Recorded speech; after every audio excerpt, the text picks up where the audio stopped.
The running joke about 2020 is about how it'll go down in history as like the worst year ever. And although this year certainly had some hardships, it also gave me and my wife a lot of perspective about how truly blessed we are. Kristen started a new job that represents tremendous growth for her in her career, and I feel like I learned more this year than just about any other year of my life. For me, this is the first year I really took YouTube seriously.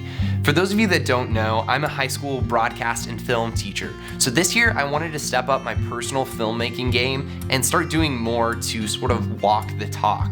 Before the pandemic was a major concern, Chris and I had the opportunity to travel. And we were even able to find ways to safely travel once things started to reopen. We went to New York partly to see friends, but if we're being honest, we mainly wanted to see Dermot Kennedy play a show.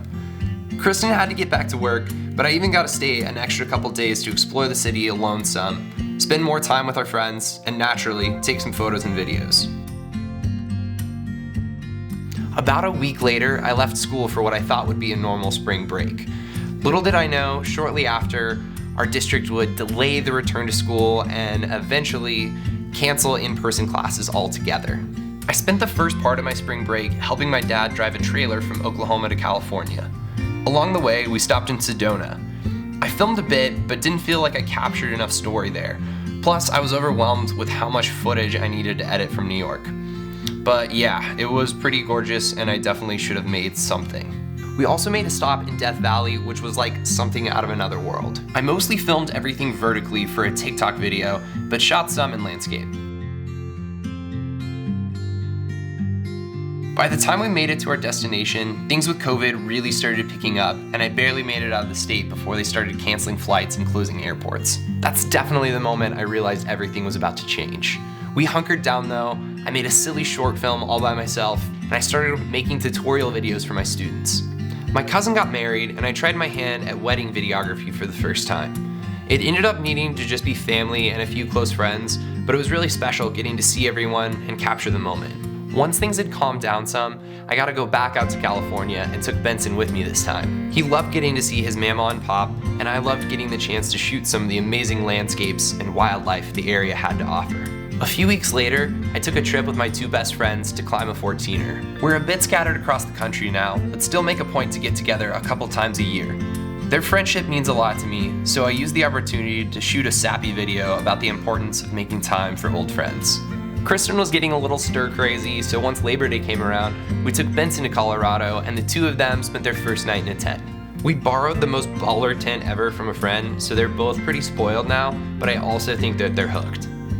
This school year has been absolutely insane. We're doing a blended model, so half the students come on Mondays and Tuesdays, the other half come Thursdays and Fridays, and Wednesdays are just a day for them to clean the building and so the teachers can do a lot of lesson planning since we're juggling both virtual and in-person classes. We never know what new thing will get thrown at us each day, but with video being more important than ever, it's been amazing how appreciative everyone has been of the work my students and I do for our school. I know we've got a long way to go on our road back to normal, but despite all the challenges, I'm really thankful for all the opportunity I've had for personal growth this year. I'm still relatively new to this whole YouTube thing, but I'm absolutely having a blast. I'm also so appreciative to the people who watch these videos, that subscribe to me on YouTube or follow me on Instagram. If that's you, seriously, thank you. You push me to put in the extra hours it takes to make these videos and strive to continually make them better. So if you've made it this far and you aren't subscribed, maybe hit that little subscribe button. It would actually mean a lot.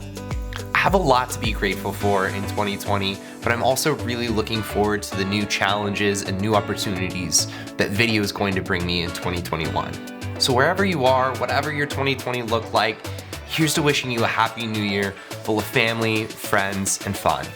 Whatever you choose to take on in 2021, it doesn't matter if it's perfect, it only matters that you start.